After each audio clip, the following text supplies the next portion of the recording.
Penguin Random House Audio presents An Immense World, How Animal Senses Reveal the Hidden Realms Around Us. This is the author, Ed Yong. For Liz Neely, who sees me. How do you know but every bird that cuts the airy way is an immense world of delight, closed by your senses 5. William Blake. Introduction.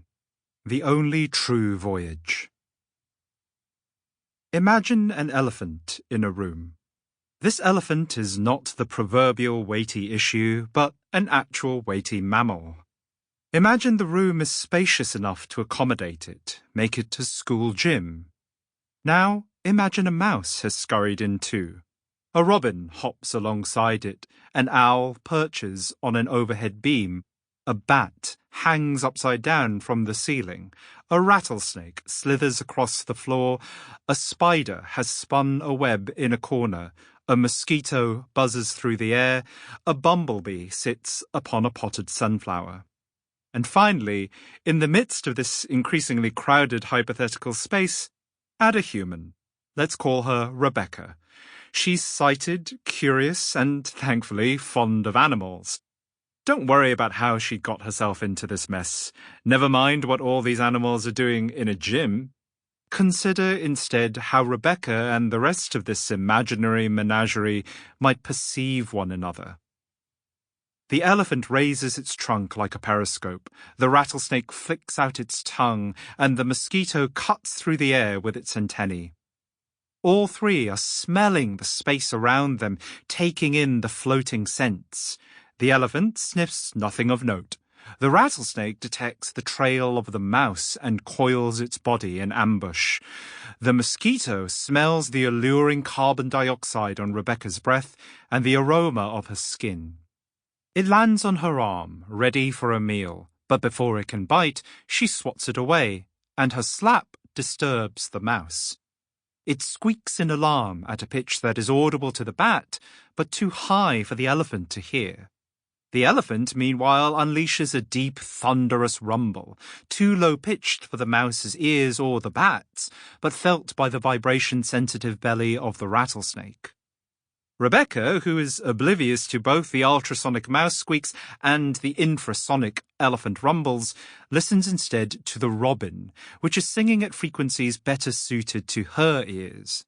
But her hearing is too slow to pick out all the complexities that the bird encodes within its own tune. The robin's chest looks red to Rebecca, but not to the elephant, whose eyes are limited to shades of blue and yellow. The bumblebee can't see red either, but it is sensitive to the ultraviolet hues that lie beyond the opposite end of the rainbow. The sunflower it sits upon has at its center an ultraviolet bullseye, which grabs the attention of both the bird and the bee. The bullseye is invisible to Rebecca, who thinks the flower is only yellow. Her eyes are the sharpest in the room. Unlike the elephant or the bee, she can spot the small spider sitting upon its web, but she stops seeing much of anything when the lights in the room go out. Plunged into darkness, Rebecca walks slowly forward, arms outstretched, hoping to feel obstacles in her way. The mouse does the same, but with the whiskers on its face, which it sweeps back and forth several times a second to map its surroundings. As it skitters between Rebecca's feet, its footsteps are too faint for her to hear, but they are easily audible to the owl perched overhead. The disk of stiff feathers on the owl's face funnels sounds towards its sensitive ears, one of which is slightly higher than the other. Thanks to this asymmetry, the owl can pinpoint to the source of the mouse's skittering in both the vertical and horizontal planes. It swoops in, just as the mouse blunders within range of the waiting rattlesnake. Using 2 pits on its snout, the snake can sense the infrared radiation that emanates from warm objects. It effectively sees in heat, and the mouse's body blazes like a beacon. The snake strikes and collides with the swooping owl. all of this commotion goes unnoticed by the spider, which barely hears or sees the participants. Its world is almost entirely defined by the vibrations coursing through its web, a self-made trap that acts as an extension of its senses. When the mosquito strays into the silken strands, the spider detects the telltale vibrations of struggling prey and moves in for the kill.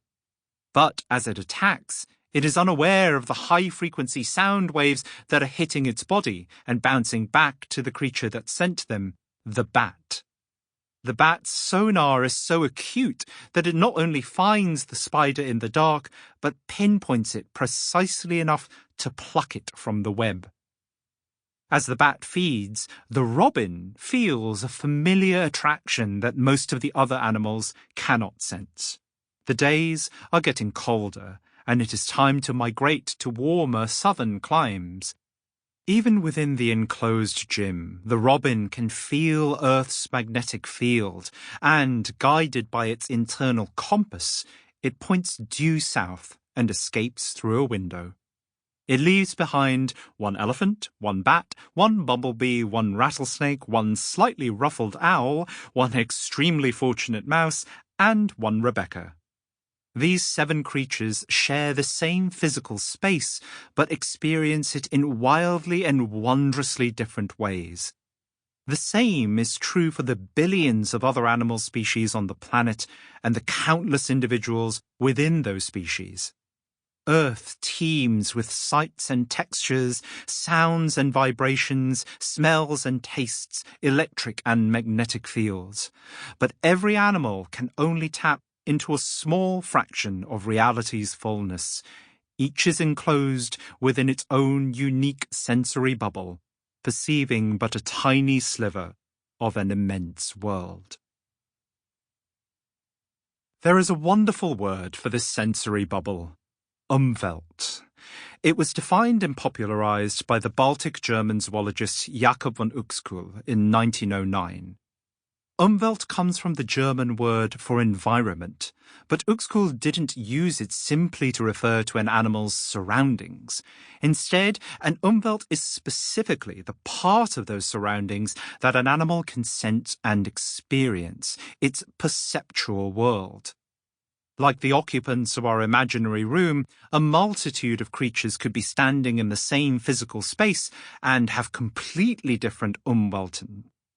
A tick questing for mammalian blood cares about body heat, the touch of hair, and the odor of butyric acid that emanates from skin.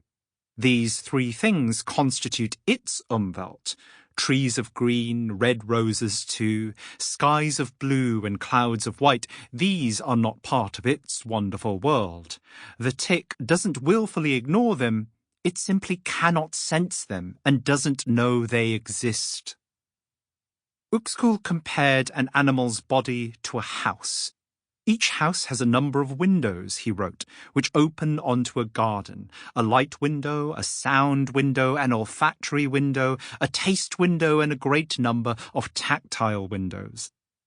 Depending on the manner in which these windows are built, the garden changes as it is seen from the house.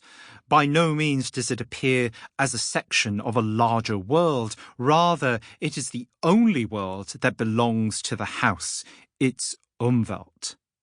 The garden that appears to our eye is fundamentally different from that which presents itself to the inhabitants of the house.